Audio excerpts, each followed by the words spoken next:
हरियाणा में निकाय चुनाव के लिए मतदान हो रहा है तो सोनीपत में मेयर उपचुनाव हो रहा है। इसको लेकर सोनीपत में मतदाताओं में उत्साह नहीं दिखाई दे रहा, जिसको लेकर बीजेपी नेता और मेयर उपचुनाव उम्मीदवार राजीव जैन जनता से मतदान करने की अपील करते हुए नजर आए। उन्होंने पूर्व कैबिनेट मंत्री कविता जैन परिवार समेत मतदान किया तो विधायक निखिल मदान ने भी अपने मत का प्रयोग किया और दावा किया कि हरियाणा में निकाय चुनाव में बीजेपी कांग्रेस का सूपड़ा साफ कर देगी और हरियाणा में ट्रिपल इंजन की सरकार बनेगी। सोनीपत के पहले मेयर निखिल मदान, जिन्होंने कांग्रेस की टिकट पर चुनाव लड़ा और पिछले विधानसभा चुनाव में उन्होंने बीजेपी की टिकट पर चुनाव लड़कर जीत हासिल की और सोनीपत में भी मेयर उपचुनाव के लिए मतदान हो रहा है तो बीजेपी ने राजीव जैन को मैदान में उतार दिया। राजीव जैन ने पूर्व कैबिनेट मंत्री कविता जैन और परिवार समेत मतदान किया। उन्होंने दावा किया कि हरियाणा में बीजेपी ट्रिपल इंजन की सरकार बनाने जा रही है और सोनीपत में बीजेपी का कमल खिलेगा।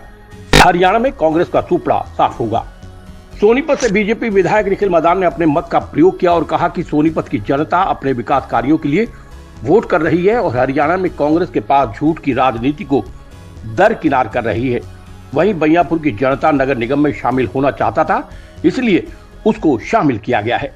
मैं जो है सभी से अपील करना चाहूँगा कि अपने परिवार के साथ, पड़ोसियों के साथ मिलकर जो है इस लोकतंत्र के पर्व में शामिल हों और सब जो है मतदान करें। क्या मुद्दे रहे मुख्य प्रमुख, किन मुद्दों को लेकर जनता के बीच गए? देखिए, जनता के बीच में हम केवल यही मुद्दे लेकर गए कि शहर के आधारभूत ढांचे के विकास के लिए जो प्रोजेक्ट शुरू हुए थे उनको पूरा करना और जो आने वाले समय में समस्याएं उत्पन्न हुई हैं उन सब को जो है पूरा करना, चाहे सीवरेज की हो, चाहे पानी की हो, पानी की निकासी की बात हो, सीसीटीवी कैमराज लगाने की बात हो, पार्किंग की बात हो, पार्कों के दोबारा से जो है सुधार की बात हो, वो सारे काम जो है हम लेके जनता के बीच में गए हैं और जनता ने बहुत अच्छा जो है हमें जन समर्थन दिया है, विश्वास जताया है कि पहले भी इन्होंने काम किया है, काम करेंगे, जन जन का कल्याण करेंगे। कांग्रेस को कहाँ देखते हो? कांग्रेस भी कह रही है कि अब की बार अभी आप शहर में घूम लो, कांग्रेस के आपको बस्ते भी नजर नहीं आएंगे।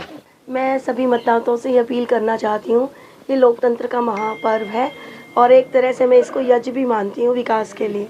तो आप सब लोग अपनी वोट रूपी आहुति डालने जरूर आए, कोई भी वोट छूट ना पाए, क्योंकि ये हमारे देश को आगे बढ़ाने के लिए, विकसित भारत के निर्माण के लिए शहरों का विकसित होना बहुत ज़रूरी है और ट्रिपल इंजन की सरकार होगी तो हमारे विकास कार्य शीघ्रता से पूर्ण होंगे। कांग्रेस को किस तरह देखते हो मैडम? मैं समझती हूँ आज कांग्रेस का जिस तरह से राष्ट्रीय राजधानी में सूपड़ा साफ हुआ वो जीरो पर रही, आज हरियाणा के निकाय चुनाव में भी जीरो पर रहेगी। कांग्रेस लगातार कह रही है कि हम मेयर चुनाव में परचम लहराने जा रहे हैं। देखिए, कांग्रेस पहले भी रात को मुख्यमंत्री बन के सोते थे हरियाणा के अंदर, लेकिन जनता ने उन्हें आईना दिखाने का काम किया। आज लोगों के अंदर बूथ के ऊपर जहाँ जा रहे हैं एक जोश दिखाई दे रहा है भारतीय जनता पार्टी के प्रति और मेरा सोनीपत नगर निगम निवासियों से निवेदन है, ज़्यादा से ज़्यादा बाहर आए, मतदान करें और आज लोगों की एक विश्वास है कि ट्रिपल इंजन की सरकार पूरे प्रदेश में बनने जा रही है। जो पुराना उनका एक मुद्दा चलता आ रहा था, पहले कोर्ट में भी गए, पहले बाहर भी हुआ, फिर आया भी, उसके बाद जितनी भी चीज़ें हैं, ये जो भी कानूनी तरीके से जो चीज़ें होती हैं या कोई गांव शामिल हुआ या कोई एरिया कटा, वो एक प्रक्रिया है। जब तक वो पूरी नहीं होगी या उसका एजेंडा क्लियर नहीं होगा, उसके बिना नहीं कर सकते। सर, सरपंच भी अब वहाँ पर होगा और मेयर भी अब वहाँ पर होंगे। ग्रामीण कह रहे हैं कि हमें पता ही नहीं था, रातों रात है वो बूथ लगवा दिए गए, मुनादी है वो कराई गई वोट के लिए।